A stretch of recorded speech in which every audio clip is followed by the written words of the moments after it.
ಶ್ರಾವಣ ಬಂತು ಅಂದರೆ ಸಾಕು, ಸಾಲು ಸಾಲು ಹಬ್ಬಗಳು ಸ್ಟಾರ್ಟ್ ಆಗಿಬಿಡುತ್ತೆ. ಅದೇ ರೀತಿ ಮೊದಲು ಬರುವಂಥದ್ದು ನಾಗರ ಚೌತಿ ಮತ್ತು ನಾಗರ ಪಂಚಮಿ. ಈ ನಾಗರ ಪಂಚಮಿ ದಿವಸ ಜೋಕಾಲಿ ಹಾಡೋದು ಒಂದು ಪದ್ಧತಿಯಾಗಿದೆ. ಮತ್ತು ಹಿಂದಿನ ಕಾಲದಲ್ಲಿ ಜೋಕಾಲಿ ಆಡೋದು ಅಂದರೆ ಬಹಳ ಒಂದು ಮಜವಾದ ಒಂದು ಆಟ ಅಥವಾ ಒಂದು ಎಂಜಾಯ್ ಮಾಡೋದು ಅಂತ ಹೇಳ್ಬೋದು. ಈ ಜೋಕಾಲಿ ಆಡುವಂಥ ಒಂದು ಸಂಪ್ರದಾಯದ ಹಾಡು ಈಗ ನಿಮಗೋಸ್ಕರ.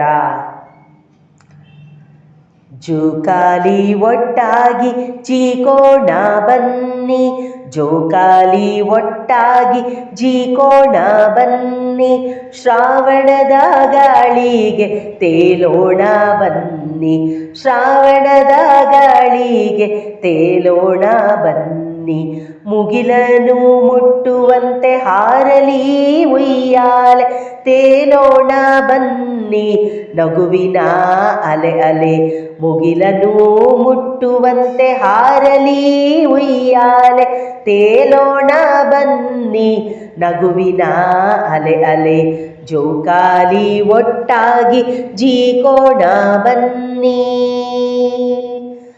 ಹಸಿರು ಮರದ ಕೊಂಬೆಗೆ ನೂಲಿನ ದಾರವ ಕಟ್ಟಿ, ಬಣ್ಣ ಬಣ್ಣದ ಸೀರೆ ಮಣೆಯ ಮೇಲಕ್ಕೆ ಹಾಸಿ, ಅಕ್ಕ ತಂಗಿ ಅಣ್ಣ ತಮ್ಮ ಸಾಲಾಗಿ ನಿಂತು, ಜೋಕಾಲಿಯ ಜೀಕೋಣ ಸಡಗರದಿ ನಿಂದು, ಜೋಕಾಲಿ ಒಟ್ಟಾಗಿ ಜೀಕೋಣ ಬನ್ನಿ, ಶ್ರಾವಣದ ಗಾಳಿಗೆ ತೇಲೋಣ ಬನ್ನಿ.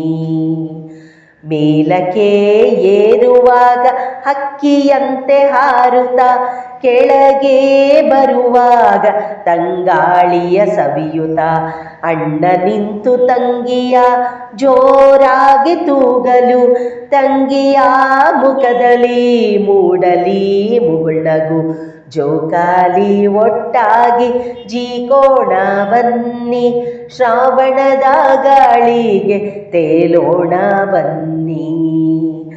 ಹಬ್ಬದ ಸಡಗರವು ಮನೆಯೆಲ್ಲ ತುಂಬಿರಲಿ, ನಾಗಪ್ಪನ ಕೃಪೆಯು ಸದಾ ಕಾಲ ಇರಲಿ, ವರ್ಷ ವರ್ಷವು ಹೀಗೆ ಕೂಡುತ್ತಾ ಆಡೋಣ, ಪಂಚಮಿ ಹಬ್ಬದ ಸವಿಯನ್ನು ಸವಿಯೋಣ, ಜೋಕಾಲಿ ಒಟ್ಟಾಗಿ ಜೀಕೋಣ ಬನ್ನಿ, ಶ್ರಾವಣದ ಗಾಳಿಗೆ ತೇಲೋಣ ಬನ್ನಿ, ಮುಗಿಲನು ಮುಟ್ಟುವಂತೆ ಹಾರಲಿ ಉಯ್ಯಾಲೆ ತೇಲೋಣ ಬನ್ನಿ, ನಗುವಿನ ಅಲೆ ಅಲೆ ಜೋಕಾಲಿ ಒಟ್ಟಾಗಿ ಜೀಕೋಣ ಬನ್ನಿ.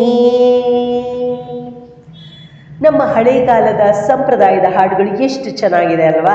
ಅಂದರೆ ನಮಗೆ ಆ ಹಬ್ಬದ ಬಗ್ಗೆ ಗೊತ್ತಿಲ್ಲ, ಹೇಗೆ ಮಾಡೋದು ಗೊತ್ತಿಲ್ಲ, ಏನಕ್ಕೆ ಮಾಡ್ತಾರೆ ಗೊತ್ತಿಲ್ಲ ಅಂತ ಅಂದರೆ ಕೂಡ ಈ ಹಾಡುಗಳನ್ನು ಕೇಳಿಬಿಟ್ರೆ ಸಾಕು, ಈ ಹಾಡಿನ ಮೂಲಕ ಆವಾಗ ಜೋಕಾಲಿ ಅಂದರೆ ಹೇಗೆ ಮಾಡ್ತಾಯಿದ್ರು, ಹೇಗೆ ಕಟ್ತಾಯಿದ್ರು, ಹೇಗೆ ಆಡ್ತಾಯಿದ್ರು, ಯಾರ್ಯಾರು ಆಡ್ತಾಯಿದ್ರು, ಯಾವ ದಿನ ಆಡ್ತಾಯಿದ್ರು ಎಲ್ಲ ನಮಗೆ ವಿಷಯಗಳು ತಿಳ್ಕೊಂಬಿಡುತ್ತೆ. ಅದಕ್ಕೋಸ್ಕರನೇ ಇದನ್ನು ಸಂಪ್ರದಾಯದ ಹಾಡುಗಳು ಅಂತ ಹೇಳೋದು. ಇದೇ ರೀತಿ ಹಲವಾರು ಸಂಪ್ರದಾಯದ ಹಾಡುಗಳು ಬೇಕು ಅಂದರೆ ವೇದಿಕ್ ರೂಟ್ಸ್ ಯೂಟ್ಯೂಬ್ ಚಾನಲನ್ನು ಸಬ್ಸ್ಕ್ರೈಬ್ ಮಾಡಿಕೊಳ್ಳಿ.